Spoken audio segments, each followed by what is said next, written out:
Olá, meu amigo, minha amiga.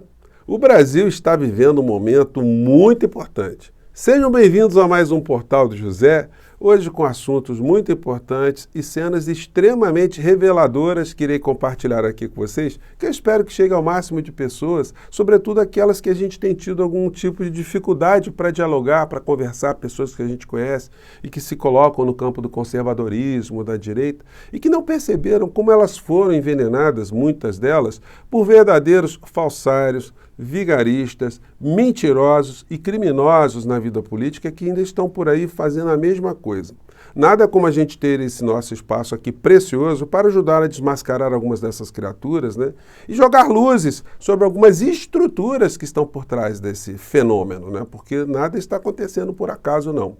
Antes de entrarmos aqui nos temas específicos, é sempre muito importante a gente sublinhar que esse movimento de extrema-direita no Brasil e no mundo, eles têm um papel funcional e que muitas pessoas não enxergam, né? Nós mesmos aqui que debatemos todos os dias, às vezes a gente está tragado por pautas do cotidiano e a gente fica sem entender para onde esse trem todo está indo, como a gente diz lá em Minas Gerais, né? Como se diz em Minas Gerais, né? Porque, na verdade, se a gente puder transformar, né, a realidade de hoje, ou puder jogar essa realidade para alguns séculos atrás, a gente poderia ter uma situação que seria mais ou menos assim. Um mundo repleto de sociedades onde a escravidão estivesse institucionalizada, fosse normalizada, e que houvesse uma exploração econômica muito grande em função da mão de obra escrava mundo afora. E, ao mesmo tempo, existissem movimentos abolicionistas. O que poderia acontecer se a gente for analisar o que está acontecendo hoje no Brasil e no mundo? Bom, o poder constituído tentaria doutrinar a sociedade e os escravizados de que existem movimentos abolicionistas que, na verdade, seriam comunistas que estariam atuando, vejam só, contra a liberdade dos escravizados. Seriam movimentos nocivos à liberdade dos escravizados. E o pior de tudo é que muitos escravizados acreditariam nisso. Vejam só, esses comunistas estão querendo retirar a nossa liberdade, mas isso dentro do cativeiro.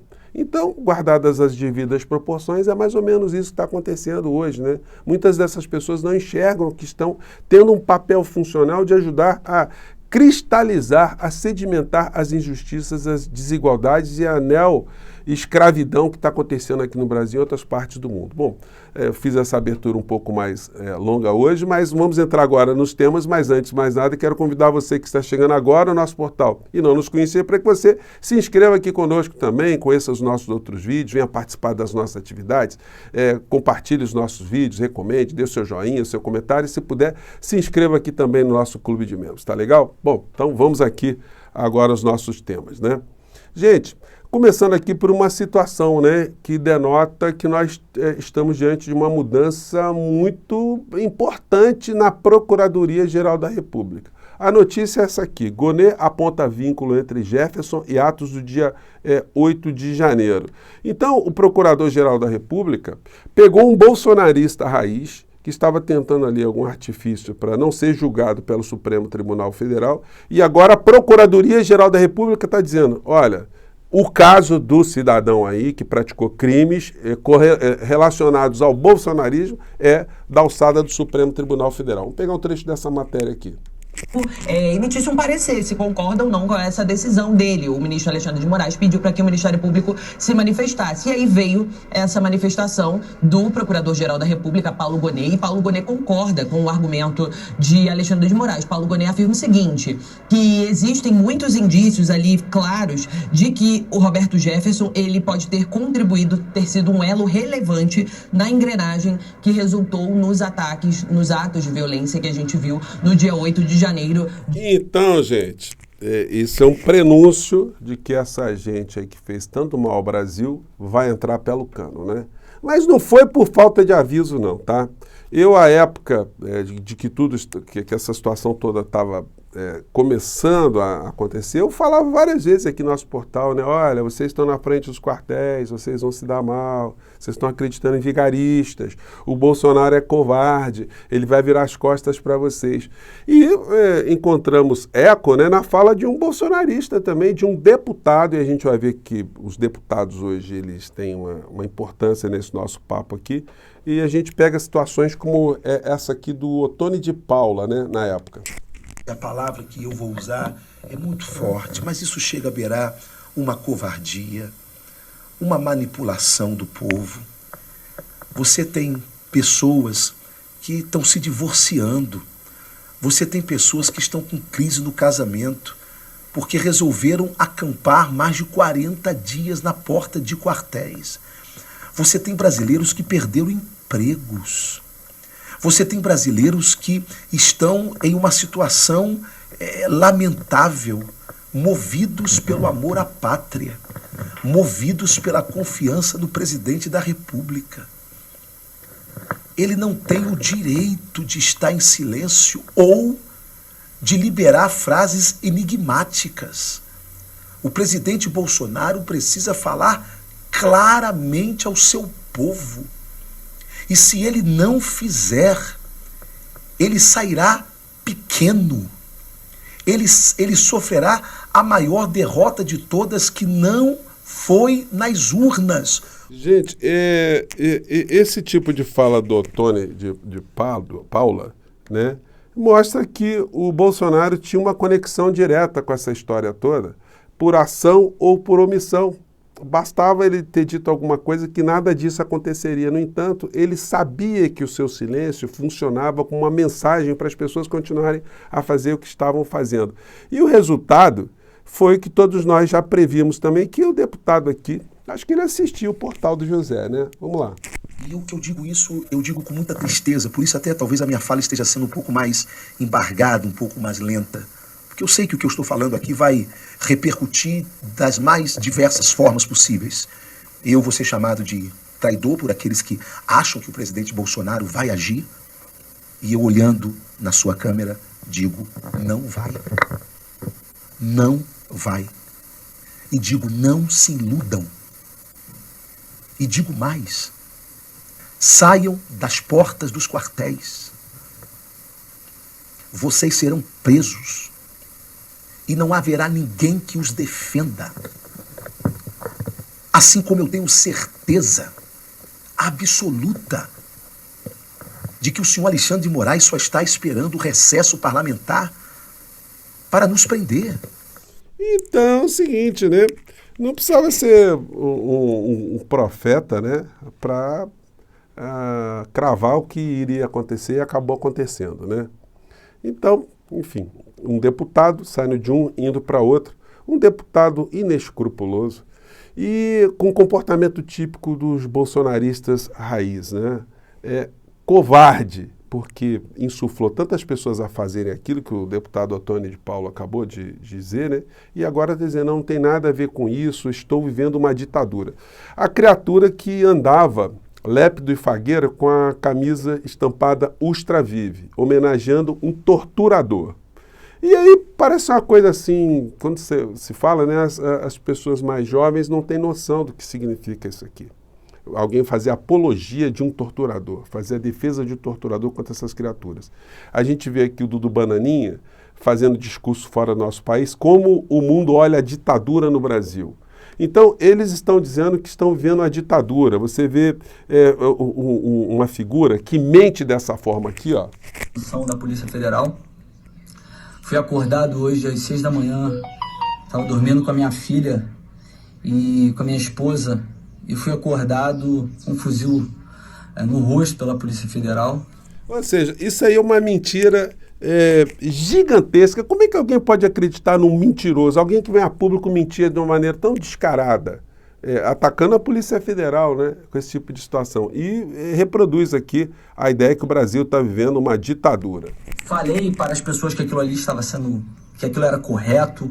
Pelo contrário, em momento algum eu estive nos quartéis generais quando estava acontecendo todos aqueles acampamentos. Nunca apoiei nenhum tipo de ato tanto anterior ou depois, no 8 de janeiro, embora as pessoas tivessem todos os... Aí na fala dele ele diz, estamos tendo a ditadura. Então eles ficam com esse discurso, né? E aí é o seguinte, a criatura que estava ali com a cara, né, do Brilhante Ustra, seria interessante ele saber quem foi o Brilhante Ustra, né? Colocar um videozinho aqui para ele ver se ele fosse tratado no padrão Ustra / Bolsonaro de direitos humanos, o que poderia acontecer com ele, né? Essa figura que está reclamando hoje e que defende um torturador, o torturador foi acusado de mais de 500 atos de tortura, né? Mais de 500 presos. E um teve uma repercussão um pouco maior, foi esse aqui. Outro processo não foi anulado. Em 2008, quando ainda era vivo, Ustra foi condenado em primeira instância por causa de uma denúncia de sequestro e tortura feito pela família Telles. A Maria Amélia de Almeida Telles, o César Augusto Telles e os 2 filhos, o Edson e a Janaína Telles.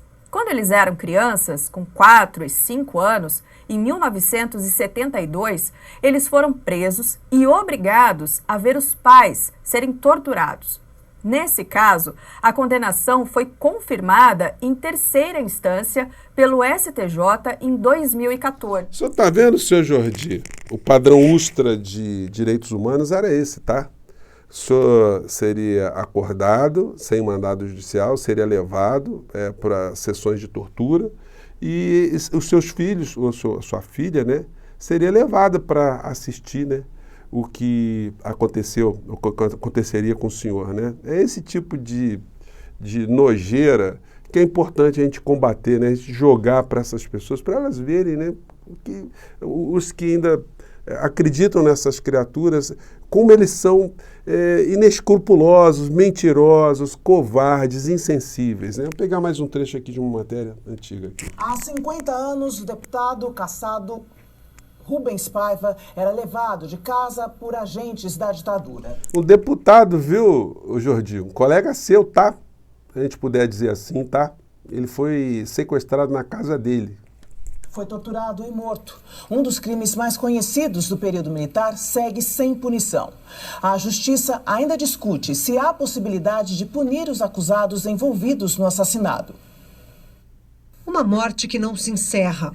Há exatos 50 anos, o então deputado Rubens Paiva teve a casa invadida e foi levado a uma unidade militar para prestar depoimento e, em seguida, desapareceu. Os militares montaram uma farsa para encobrir o assassinato sob tortura e ocultação do corpo. Em depoimentos à Comissão Nacional da Verdade, criada em 2012, testemunhas, inclusive militares, contam ter visto Paiva ferido e agonizando no destacamento de operações de informações. Gente, eu vou colocar esses links todos aí, que são matérias muito interessantes, né, para a gente tomar conhecimento. Tem uma aqui que é de um torturador já morto que confessou que transportou o corpo do deputado Rubens Paiva, né? Vamos ver aqui um resgate dessa matéria. Eu resolvi abrir a história do Rubens Paiva. Eu ia assumir por causa de um grande amigo meu que estava envolvido. E realmente está envolvido. Mas depois eu vi que eu não podia muito, porque eu não participei de muita coisa do Rubens Paiva.